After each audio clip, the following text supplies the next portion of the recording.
This is Jeff Cope again with Homegrown Gardens, and we're going to talk today about defending against deer. So first I want to talk about a resource. This is an excellent book, Deer Proofing Your Yard and Garden by Rhonda Massingham Hart. So if you can get a hold of this book, if you're battling deer in your yard, this is a great resource. It has everything you need to know, almost everything. And what this doesn't tell you, I hope to help you with here today. So that's a great resource. Also on our website at homegrowngardens.com, we have some resources there, and we have a little brochure called Deer Resistant Plant List, and we'll go over that in just a little bit. And defending against deer. And that's what it's all about, defending against deer. So I'm going to read you a little quote out of the book here. Get on the right page. This is on page 5. Deer can be managed humanely and effectively and can be trained to coexist in our midst. We're not going to get rid of the deer. I don't think many of us want to get rid of the deer. At least I don't in my yard. I've got usually 5 hanging out there all the time.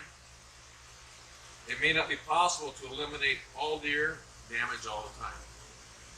But rest assured, you can definitely incorporate strategies to make it less common and less destructive. So that's the focus of what we're going to talk about.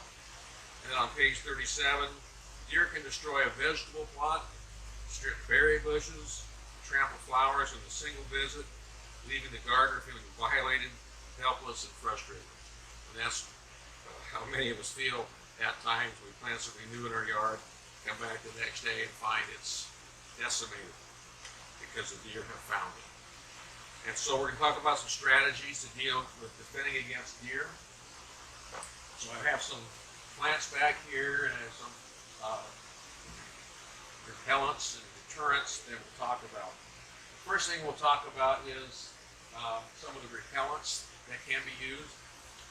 And in the book it talks about repellents, and the strongest repellents are the repellents that initiate a predator response in the deer.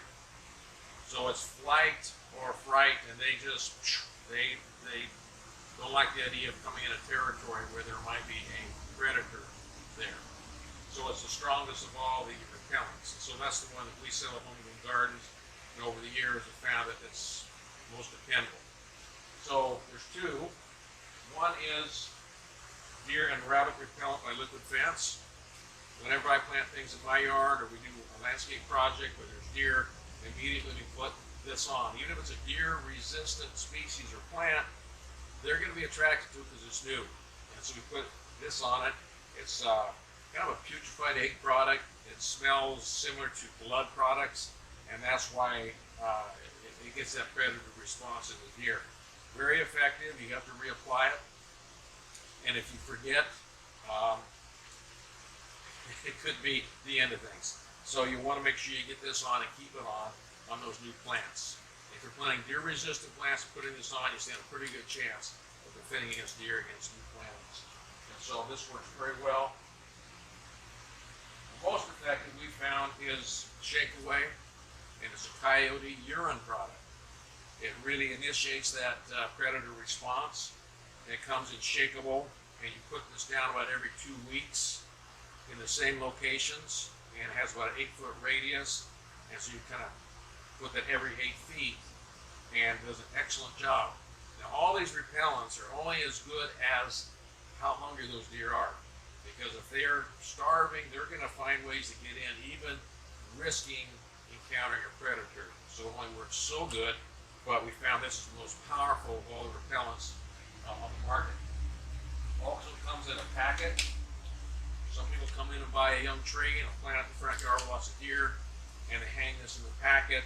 Very effective at keeping that tree defended against those deer for about 3 months. So you hang this in there and it works effectively. You can also get Shake Away packs. There's 4 packets in here. You can hang these up. I hang these up when I plant a new fruit tree or some new plant. Keeps them off that plant until hopefully later, if it's a deer-resistant plant, they don't come back on it. So these packets are the great way in 90 days. You don't have to keep putting the material out. But at the end of 90 days, if you do like I did, forget to put a new one out, you'll discover that they might go after that plant. Okay, so that's one way to defend against deer. Another one is exclusion.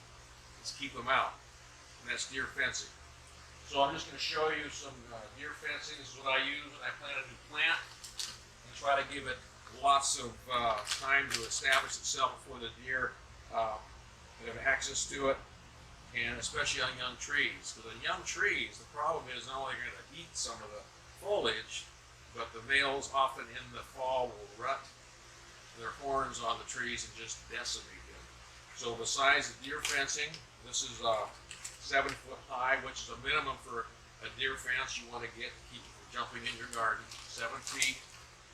And then you can put some stakes, and then the stakes also, put enough, like 3 or 4 around the tree, young tree, that'll keep their horns from getting in and rutting on that tree, because they will kill and ruin the tree just in one visit if you don't protect it.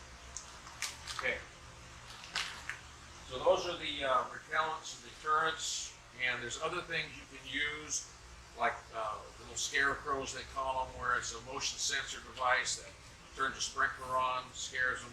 And a lot of those work okay for a little bit, but not indefinitely. So you can try those. It does kind of startle them, and they move on. Over time, they'll get used to those things.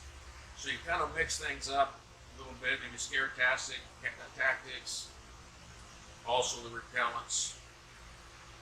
If those of you who have dogs, probably the most effective, short of a deer fence, having access to those areas randomly, so the deer are always on their toes, and the dog presence really makes a big difference. Some people get into electric fences, and they're very effective, but you have to remember they're there, and some people will turn those on and just have them on for a few months or in the season. It's enough to train the young deer. It's the young deer that you always have to be leery of. If you can plant certain things that are deer resistant, deer don't normally like, except the yearlings are going to come out and they're going to test it always. If you have 3 or 4 yearlings on a small new plant, they can devastate it. Again, that's why you want to use repellents right after you plant to keep them off. They're going to be repelled by that and leave that new plant alone. And then they're trained also that that's probably not a desirable plant to come back to. So those are some of the ways to defend against deer. The next one I'll talk about is deer escaping. And that's the right selection of the right plants. The right plants to deter deer, or plant things that the deer are not going to decimate. But there are different levels of deer pressure. And it might start with very low pressure that you've got to deal with. That means occasional browsing. Buds might be nipped in the spring, compromising the blooms. And a strategy there might be the deer escaping we'll talk about, repellents and scare tactics, or medium damage, medium intensity, where you have summer and harvest damage. The deer are loitering in your yard, and I have that situation where deer just take up residence in their trails through the yard, and any one time there's 3 to 5 just hanging out.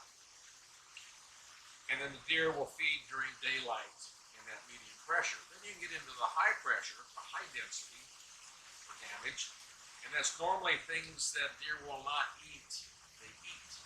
Now, one of the strongest deer repelling plants, or deer-proof plants I know of, is called a hellebore. It's a perennial. We've got one here. It's an excellent plant. Very, very deer resistant. Except when it's not. I thought this was foolproof until I found where a yearling had got into a lion's yard and decimated. Now, hopefully they never went back on it, but again, the things you think are deer-proof. Another very deer-resistant plant is a rhododendron, although I've seen them attacked as well. So when you have extreme pressure, the deer are extremely hungry, they're going to eat things they normally don't. And so your strategy has to be in relation to the deer damage, the deer pressure that you have. Is it low, is it medium, or is it high? If it's really high, then your best strategy is going to be exclusion. They just can't get into those favorite plants. So let's look at some plants. Some plants are deer candy and deer food. I think we've all experienced that. I have a fruit tree here. They're just now budding out, so it doesn't look like much now. But cherries are particularly desired food. We got some deer in the nursery here one time, 2 years back. And of all the plants throughout the whole acre plus of the nursery, the only thing they went after were the cherry trees. They love the cherry trees. They haven't gotten to the roses yet. Cherries, a lot of your fruit trees are very desirable to the deer. Roses. I have a rose back over here. They're all just starting to get budding out, starting to look like something as we're going into spring. And deer love roses. So if you're a rose lover yourself, you're going to have to figure out ways to have a strategy to keep the deer off those favorite plants. So some things are deer candy and they love them. And some things they might or might not bother depending on that deer pressure. And some things they're just not going to eat. So let's talk about that. So we grab this back here. Your grasses. This is a sedge, but your grasses are very deer resistant. Deer do not eat grasses and sedges. I haven't ever seen that happen, and so that's a good bet. If you like the look of grasses, they're just not going to bother grass. They can't digest the grass. So grasses are a great thing to consider. That's a carex, a sedge. There's lots of the maiden grasses, Carl Forster grasses, and fountain grasses. This is a mondo grass, a great ground cover, stays real low, dark green, year-round, evergreen, and deer just are not going to bother these things. Another thing that they're not going to bother is ferns. You can have a great fern area if you have a shadier area and plant lots of nice ferns, and they're just going to leave those alone. I've never seen it. Of course, every time I say something like that, then I'll find someone that comes up and says, well, they attacked my certain kind of fern. But so far, so good. Ferns are very, very, very tough. Also, aromatic plants like lavender. I've yet to see a lavender picked on. And one of the things about deer escaping that people try is you take a highly aromatic plant, lavender or rosemary, and plant it around your roses as a repellent, and hopefully they'll leave those roses. I can't guarantee that. It's a strategy, and I haven't tried it yet, because I can't grow roses in my yard because I have too much shade. But it's worth a try if you're trying to grow roses to do that. So lavender is a great, highly, highly resistant deer. Rosemary, your sages, a lot of your aromatic plants are very, very resistant to deer. Heathers are very resistant to deer. And it's in the Ericaceae family, the same thing as rhododendrons. But that doesn't mean if it's in that family they're going to repel, because blueberries are also in the same family, and deer will go after your blueberries. They do mind. Here is a shrub called sweet box, good for shade, evergreen, very deer resistant. Why does the deer not like this? The same token, they love hydrangea. If you have hydrangea and want to grow hydrangeas, you have a lot of deer, you're going to have to protect them, or put them inside a fenced area in some way to keep the deer out, because they love hydrangeas almost as much as roses. So that's kind of a thing to look for. And then, pick this one out. California lilac, ceanothus, fairly resistant. I'm saying fairly resistant because I've seen them do very well with lots of deer, but on a rare occasion, they will browse these, but not heavily. But they're very, very good for deer-resistant landscaping. They can get hit early, so again, if you plant something like this, you put your repellents on it, train the deer to keep off it, and that's usually all you're going to need to make that plant survive. So another plant, going back and forth here, that I consider deer candy is the hosses. I love hosses. All my hosses are inside a fenced area the deer can't get to. And it's interesting on this fence, talking about fencing, my deer fence for my backyard where I have all the deer candy is only 3.5 feet high. The deer have yet to jump that fence because there's so much vegetation in there, it's not a clear line of sight for them. And it's also where our dog has access to in and out. And so the deer just leave that whole area alone. And then the rest of the yard is for them in my woodland garden, and I have to then go to the things that are very deer resistant to plant, so I don't have to worry about that. And minimize the amount of repellents and things I have to do. Okay. I think I've covered most everything I wanted to cover. You can go on our website, homegrowngardens.biz, B-I-Z, and get a copy of the deer-resistant plant list. This is not rated.